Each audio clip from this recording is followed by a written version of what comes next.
I suggest to you it's referring to a cow. You can't say that the word here refers to a Tyrannosaurus rex. There's no way that an ungulate, which is an animal that can be milked, could be stretched to include Tyrannosaurus rex. I would love to see you milk a Tyrannosaurus rex. That's not a consistent use of the word. In Job, the 40th chapter, there's an enlarged form of this word used. And unfortunately, it's the only place in the Bible where this word is used. What does it mean? It means a big one of whatever was being described in Genesis 1, 24, 25, and 26.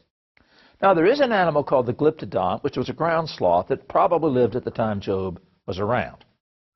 And it had a huge tail. It had a brain the size of a pea. So it would have been impossible to train. It fits everything that Job describes. That's just one possibility. The point is that he's not talking about a dinosaur. Somebody says, well, what about Leviathan? Leviathan is used in Job 41 and verse 1. The word refers to a creature of the deep ocean. Take a look at the 104th Psalm in verse 26, and you'll see that used. It's also used in other Jewish literature from the time. It's not referring to a dinosaur. And the point that I hope you're beginning to see here is that as you look at what the biblical record says, what it is describing is man and the animals that man was familiar with. His chickens, his cows, his sheep. The word remes, which is used in Genesis, the first chapter, is translated creeping thing. Now, I don't know about you, but to me, something that creeps is something that's creepy. You know, some kind of a slug or a snake or something of this type. But that's not what it means here. In the 9th chapter, the Jews were told to eat remes. And they couldn't eat the kind of creature that we might call creepy. What this refers to is a small mammal. They're goats and they're sheep. Everything that is used in the creation week, which incidentally very well may have been a 24-hour day, 7-day week, but everything that was used in that creation week is an animal that they had in their barnyard. That's what God's explaining to Moses, where his cow came from, where his chicken came from. He's not dealing with the prehistory of the earth.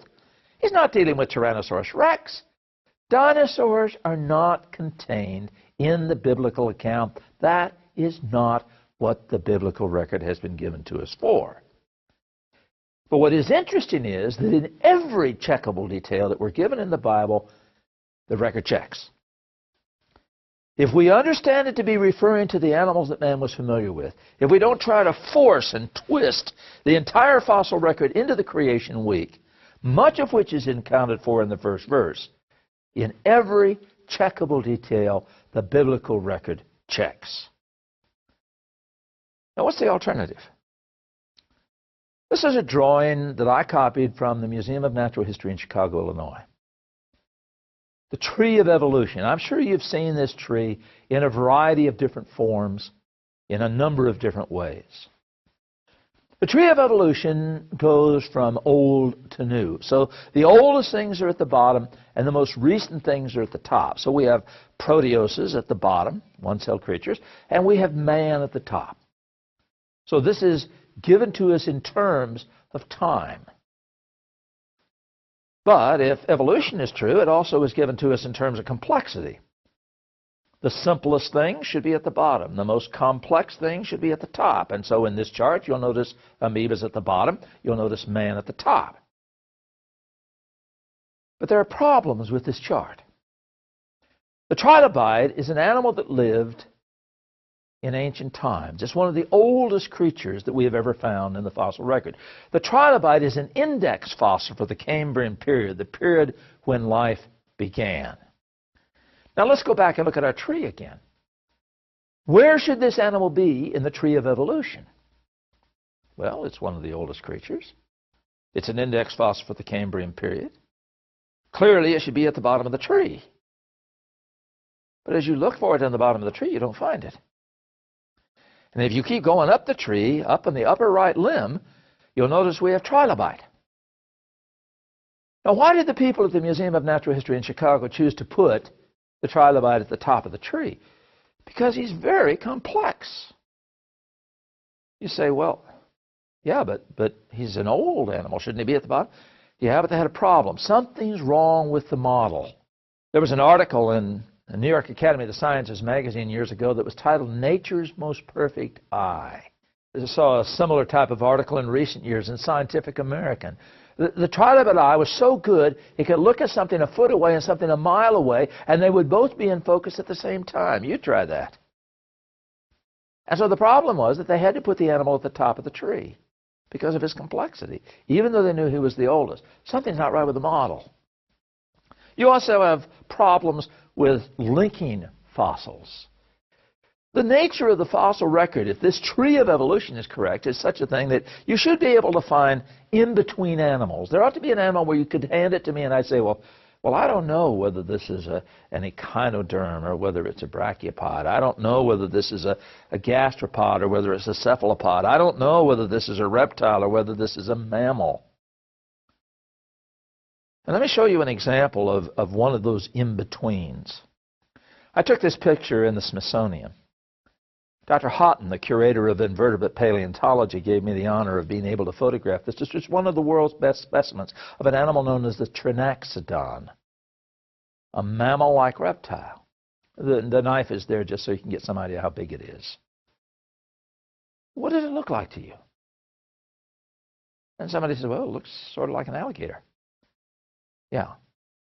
As a matter of fact, there's a bone in the lower jaw and in the inner ear which might suggest something different. But basically this animal looks very much like an alligator.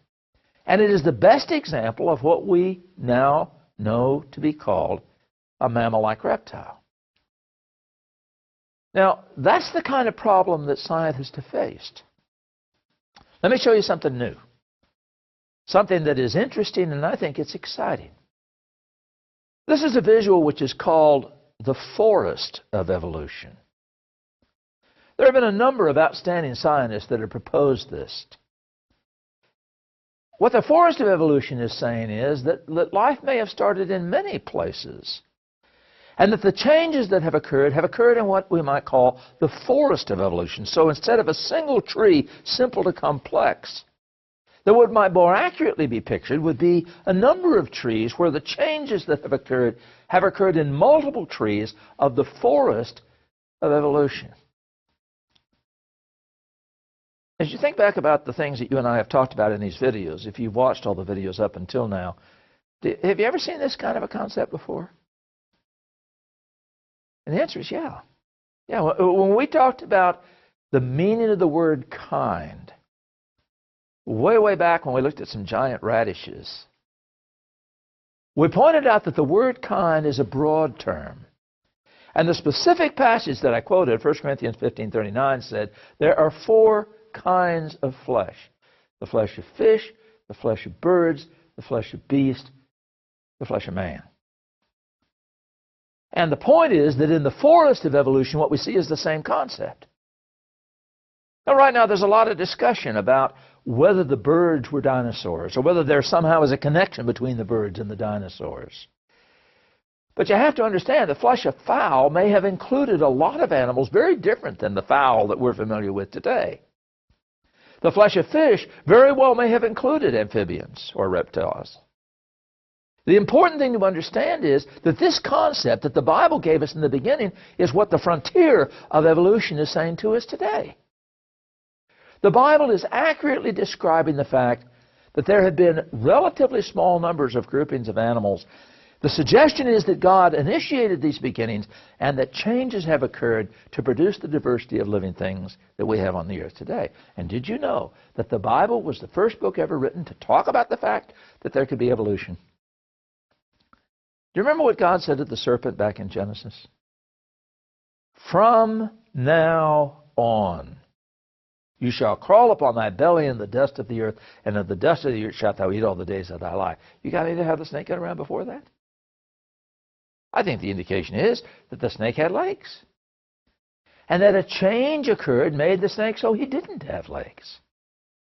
And all of us are familiar with the fact that even today, you can look at a snake, and if you know where to look, in many forms of snakes, you can see the vestigial legs that were present on especially what are called primitive snakes, boa constrictors and things of this type.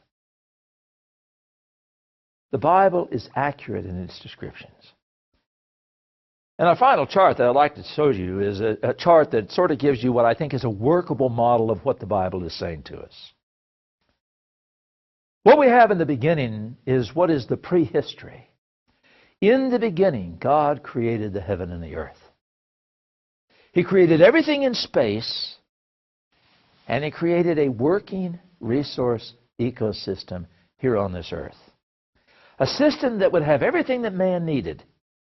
There was topsoil to grow plants. There was all of the petroleum reserves that man would need, his coal.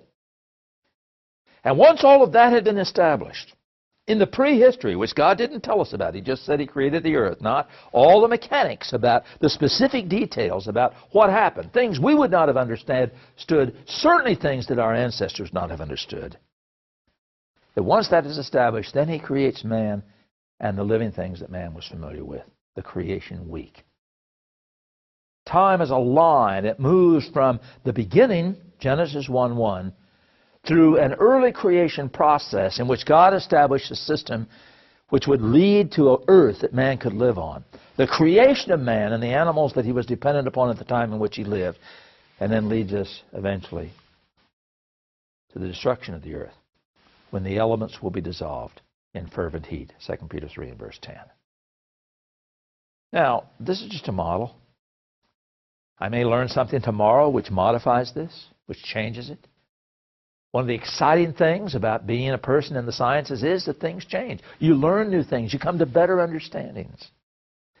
And as a Christian, I'm not afraid of new discoveries. The lesson of history has been that every time a new discovery is made, it better supports the integrity of the biblical record than what was known in the past. And so as our understandings change and as our comprehension of the nature of the history of the earth changes, we come to a greater appreciation of the incredible wisdom and the beautiful simplicity of the Genesis account. I call this lesson Evolution's Proof of God. When I was an atheist, I was trying to prove that the Bible was wrong. I taught myself Hebrew. I went back to Genesis to show it was a bunch of junk. But what happened to me over a period of 7 years of study was that as I looked at what the Word said, and as I looked at what I knew to be true in terms of the scientific evidence, I found that they agreed on every checkable detail. And that was a long time ago, a number of degrees ago, a lot of courses, a lot of studies, a lot of discussions. But today that agreement is even stronger, better supported, and has better evidence than it did when I graduated from college back in the 60s. And I would challenge you to look at the evidence, to be open to new concepts and new ideas, and to realize that you can intelligently and logically believe everything the Bible says. Does God Exist is an educational program which attempts to provide evidence that man can logically believe in God and that the Christian system presented in the New Testament is the best option for successful living. We offer materials free and on loan. Contact us by mail, fax, or email for a catalog, to request materials, or just to ask questions. Does God exist may be the most important question you will ever ask.